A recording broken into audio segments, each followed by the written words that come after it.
In honor of National Nurses Week 2022, we're celebrating nurses and their commitment to our community by speaking with registered nurse Tiffany Collins today. She's going to share what she loves most about being a nurse, working at Summa Health, and her best advice for the next generation of nurses. This is Healthy Vitals, a podcast from Summa Health. I'm Scott Webb. Tiffany, it's so great to have you on. Can't wait to learn more about you as we get rolling here. What or who inspired you to become a nurse? Well, thanks for having me, and I'm very happy to represent Summa. And how I got into nursing was my grandma was a nurse, and she was an old West Virginia LPN nurse, and she would tell me stories when I was little about the doctor picking her up, and she did all kinds of things from delivering babies to help broken arms, and it just sounded really interesting to me, and she was my rock when I grew up, so I wanted to be just like her. That's so awesome and great to hear that story. And I don't know if maybe it was either from her or someone else. Maybe tell us like the best advice you've ever received, whether it was education or from a manager or fellow nurses or grandma. I'm sure that you've gotten some great advice over the years, and maybe you can share that with us. My best advice is to be interested in what you're doing. The more you are interested and can learn from your everyday, learn from your doctors, the better nurse you're going to be, because it keeps your mind open to what can I do better? What can I do better for the patient? There's so many ways nurses can be involved. If you like papers, you can be a nurse and do papers. If you like the brain or trauma or stroke like I do, do that area so that your interest is intrigued. You want to do that every day. You want to go in and see, what am I going to see today? Yeah, I totally see what you mean. And I'm assuming that's kind of like your why, why you come in, why you continue to do what you do is just the things you're going to see that day, the education you're going to receive that day, right? Yeah, oh yeah. And I love having my little nursing students that I can say, oh, what can I see today? What can I pull that's really cool for them to look at today? Yeah, having only been a patient, of course, but in speaking with doctors and nurses, I find that I can just hear it in your voices that there's this sort of excitement. Every day is something new, new experiences, new people, and thinking about that and sort of through that lens, none of us expected COVID, I don't think, right? No, never. Yeah, and what we've all been through, and especially all of you on the front lines, I'm sure you've sacrificed family time, friend time, to just continue to provide the best care for everybody in the community. Maybe you can just share with us a little bit your personal story of trying to make it through COVID. Well, I think we did, as nurses, a lot of self-isolation. We didn't really know what we were dealing with COVID, and we knew that everybody was terrified of us because, we worked in the hospital and we were around it every day. So knowing that, I tried to stay out of, family meetings like Christmas and Thanksgiving. I have two small kiddos at home, so I was trying to keep them safe. And, if I went to work, I stripped down before I came in and saw the kids and just tried my best to keep everybody safe. It was scary for all of us. We didn't know what we were dealing with, but I think we stuck through it, and the kids just learned a different habit. Mom can't come in and hug me right away. She has to go straight to the shower, and we just made changes in our schedule like we always do in nursing, and we adapt to what we need to do. We made a commitment to our patients, and we just kind of got to roll with the punches to know what's expected of us. We signed up for this job, and we have to take care of our people no matter how sick they are. That's our job.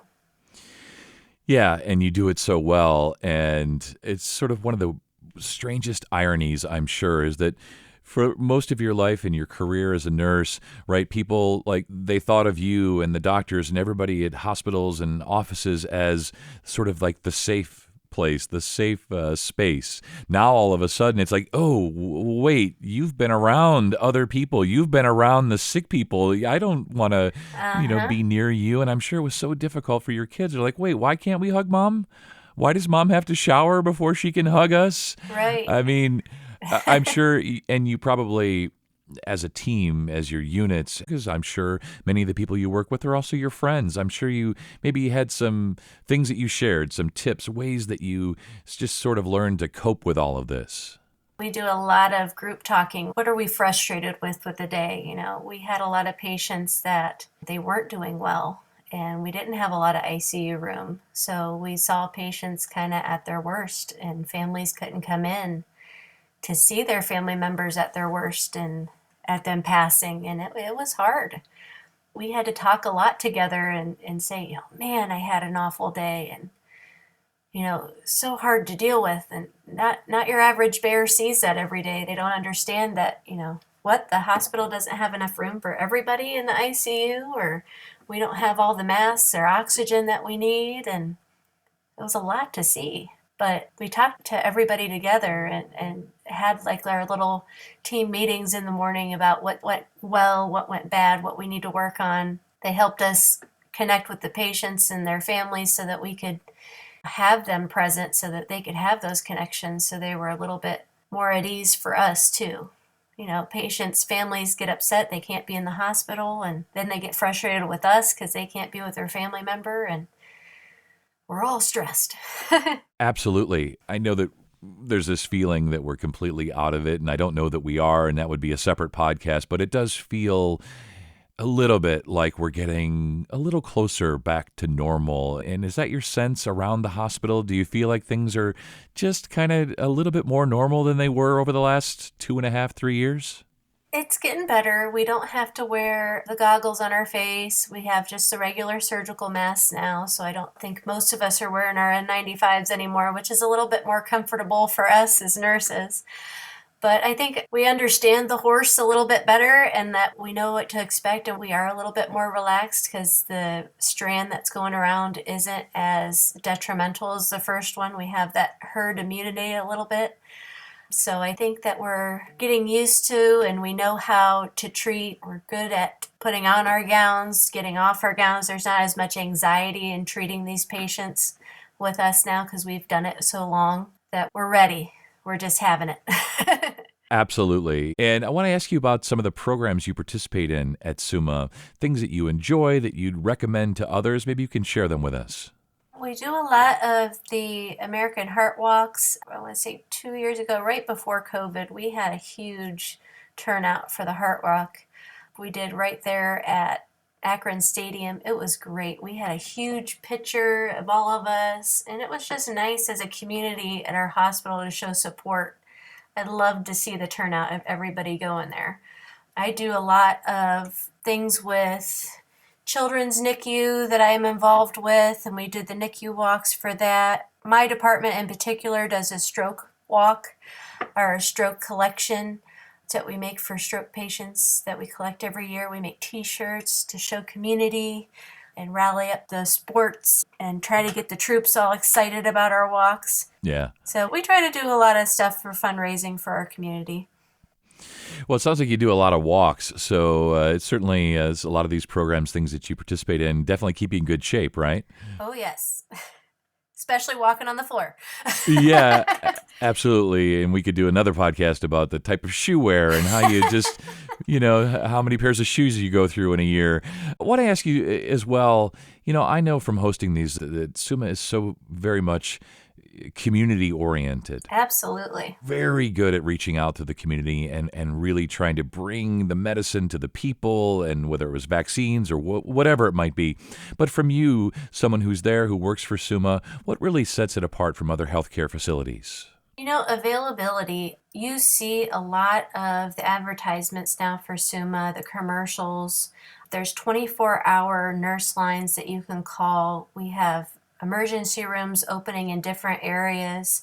I live down more towards North Canton, so we go to the Green ER if we have something going on. But there's always somebody available, and I can't speak enough with our doctors that we have, that we work on the floors, our IMS groups, our SUMA Health Medical groups. Like, those doctors set us apart from any other hospital around our area. It's the nurse-doctor relationship that they really count on, our communication of what's going on with our patients. And I just can't say that the other hospitals have that connectivity that we do. And our doctors are just great at listening to us and doing those kind of things for us. But my daughter's been in the hospital system for a long time. She was born with special needs, and I can't say enough how much availability their programs are for insurance with her PT and OT and children's, like going to her different therapies that she does. It's just awesome. Yeah, it really is awesome. That's a perfect word. And what's one thing you would tell your younger self, or advice you would give to future nurses? Because I'm sure you've learned so much, not just in the last couple of years, but in your entire time in the system or even with your own daughter. What would you tell your younger self if you ran into her? What would you like to tell future nurses? Yeah. Find a place that you want to work that you have room to grow. Yeah, sign on bonuses are great when you're first coming into work and be like, oh, yeah, I'm going to make lots of money. They're going to give me, a great sign on bonus. But are you going to want to work there in 2 years? What's your management look like? Who are the people around you going to look like? Can you depend on this group of people to watch your patients while you go to lunch? Like things like that. Pay attention to the group around you. And I love my group around me. I actually am still working on my original floor that I precepted on. So I've been on my floor for a really long time, and I can't say enough for my manager, Megan, and assistant manager, April. I just love them. They're my family. They're my rock away from home. And if you can find that on a floor or a place that you work, when they become your family, it speaks mountains over money. Mountains over money. I love that. I That's mean, perfect. Yeah. it really speaks to me who I work for, and it means more to me. We have great hospitals in this area, great hospitals. Cleveland Clinic, General, they're wonderful. But do they have the ability to grow like Suma's grown over the years? Can you do the different departments? Like our stroke care is evolving daily and getting bigger daily. Our surgery departments, like you just have so many more opportunities with Suma. And that's important to take into consideration when you're developing your career. What can I do? What do I want to do in my future? Yeah, I think you're so right. And just in the 3 years or so that I've been hosting these for Suma, I've experienced and learned about all the growth. I mean, it's just amazing how much just Suma has changed and evolved for the better for the patients, for the docs and nurses, for the community, everybody involved. Just in the last couple of years, it's been really fun to be a part of and learn about all this. And I was reading about you and this Daisy Award, and I'm sure it's not something you do very often, but if you wouldn't mind telling us about it and maybe bragging a little bit, like what is this award and why did it mean so much to you? Sure. Well, a Daisy Award was originated by a family. Their son had been in the ICU and fell very sick, and they were there for a long period of time, and they wanted to create this award to show appreciation for these nurses that go above and beyond that took care of their son. And it is a amazing honor. I can't even begin to tell you. Like any nurse in the state can get this award. And I had the privilege of going to a magnet conference. That's an appreciation award for nurses and their facilities to show, it's a great facility to work for, to meet this couple. And I actually got to sit down and have dinner with them. And they tell you more about this award and what a great honor it is. And you are elected by your patient. Your patient writes down why they think you deserve this award. And this award goes through a panel, and they read all of these elections for the hospital, and it goes monthly of how they elect it, and they choose your pamphlet over everybody else's depending on what was said about you. And usually when you win this award, they'll have the person that makes that award or that nomination show up at your day, and you get a very special hand-carved statue and flowers, and the head of our nursing department comes and greets you and takes your picture. But that person's usually there, and you get to see them and how you've affected their life, and it's so meaningful to me. Well, I know certainly as we've talked about and learned from you today, nurses who are in for the long haul, they don't do it for the money, right? Nope. They definitely don't do it for awards, but it is nice to be recognized, I'm sure.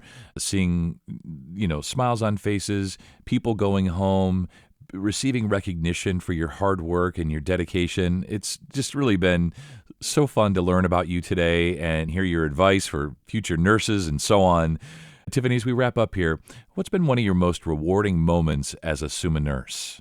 Well, I work in a trauma stroke unit, so my reward is I see patients that come back after they've been wounded or they repair themselves, go into rehab after their stroke, and they couldn't walk before and they're coming back walking, or they didn't have functionality of their arm and now they can. I had a father walk his daughter down the aisle 2 months after he had his stroke, and he came back and told me how wonderful it was that I gave him hope that he would walk his daughter down the aisle. So I get to see that every once in a while, those wonderful patients of mine that I've helped a little bit come back and tell me how much I've helped them out, and it just means the world to me.